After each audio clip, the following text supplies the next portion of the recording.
Good morning. अभी तक आपने डिसाइड कर लिया होगा कि इन्वेस्टमेंट करना ही है। नाउ अब हम इन्वेस्टमेंट एवेन्यूज, इन्वेस्टमेंट के ऑप्शंस कौन से हैं ये अब देखेंगे। अगर आपको इन्वेस्टमेंट करना है तो सिंपल तरीका है, एक है फिक्स डिपॉजिट। ये कौन से भी बैंक में या फाइनेंशियल इंस्टीट्यूशन में या पोस्ट ऑफिस जाके आप फिक्स डिपॉजिट कर सकते हो। It is very popular option as an investment. A fixed tenure that ranges from a few months to a few years. यानी आप 7 दिन से 5 साल तक फिक्स डिपॉजिट कर सकते हो और इस पे आपको प्री डिटरमाइंड इंटरेस्ट रेट मिलेगा। यानी इन्वेस्टमेंट करने से पहले, फिक्स डिपॉजिट करने से पहले आपको पता होगा कि हमें 5 साल के बाद या 1 साल के बाद या 2 साल के बाद हमें कितना इंटरेस्ट मिलने वाला है। The principal and the interest earned is deposited to your account when FD matures. FD mature होने के बाद हमारा प्रिंसिपल जो अमाउंट है और पूरा इंटरेस्ट आपके सेविंग अकाउंट में या आपने जो अकाउंट बोला होगा उसमें जमा हो जाएगा।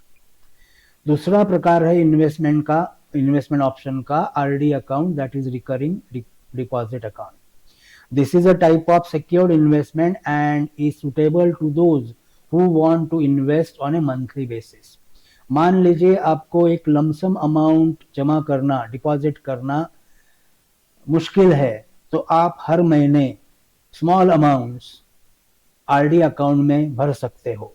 You can either use postal RD और बैंक आरडी। आप पोस्ट ऑफिस में जाके आरडी अकाउंट ओपन कर सकते हो या कौन सी भी नेशनलाइज बैंक में रिकरिंग डिपॉजिट अकाउंट आप ओपन कर सकते हो।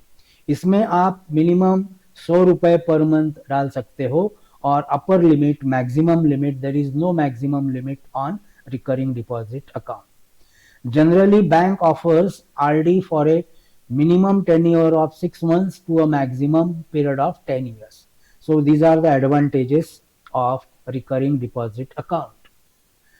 This is again a popular mode of investment और ये post office monthly income scheme account, that is MIS scheme account बोलते हैं। और यहाँ आप कम से कम 1000 इन्वेस्ट कर सकते हो। मैक्सिमम इन्वेस्टमेंट लिमिट है 9 lakhs for a single person और अगर आपने जॉइंट अकाउंट ओपन किया होगा तो maximum limit is 15 lakh. A single person can open this account और जॉइंट अकाउंट आप 3 लोगों के साथ, मान लीजिए आपकी वाइफ, आपका बच्चा और आप खुद, तो joint account can be open in post office called as MIS account. Interest is taxable in the hands of depositor और ये अकाउंट 5 साल के बाद जो भी पीरियड होगा उसके बाद आपको ये अकाउंट क्लोज करना होगा या you can continue the account. Account में be closed on expiry of 5 years from the date of opening MIS account. और एक पॉपुलर स्कीम है public provident fund account, that is PPF account. This is the best long term investment option with an investment tenure of 15 years। जल्दी से जल्दी आप ये account open कीजिए। कम उम्र में अगर आपने ये अकाउंट ओपन किया तो उसके फायदे आपको 40 साल के बाद तुरंत मिलना शुरू हो जाएगा। इसमें आप कम से कम 500 रुपया भर सकते हो and maximum limit is 1,50,000 in a financial year.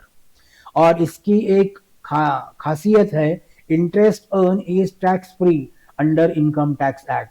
सो जो भी आपको PPF अकाउंट पे इंटरेस्ट मिलेगा दैट इज टैक्सेबल एंड ये जो इंटरेस्ट मिलेगा ये इंटरेस्ट कंपाउंड रेट से मिलेगा। कंपाउंड इंटरेस्ट रेट मेथड है, simple interest and compound interest. So compound interest system से आपको PPF अकाउंट पे इंटरेस्ट जमा होगा।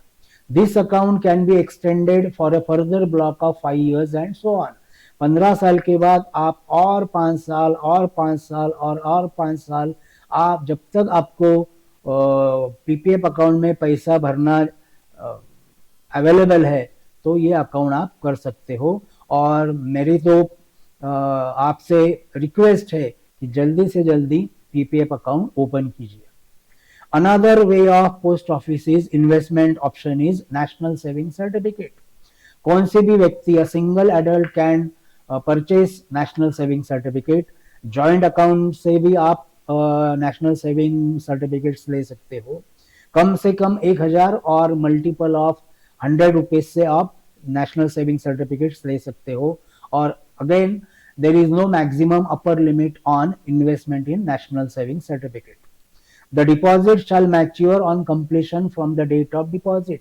पहले इसकी मुदत 5 साल थी, फिर 6 साल, अभी 9 और 10 साल में नेशनल सेविंग सर्टिफिकेट्स अगर आपने लिया तो आपका अमाउंट डबल हो जाएगा. Tax deduction on investment is allowed but interest on investment is taxable. Same thing about किसान विकास पत्र.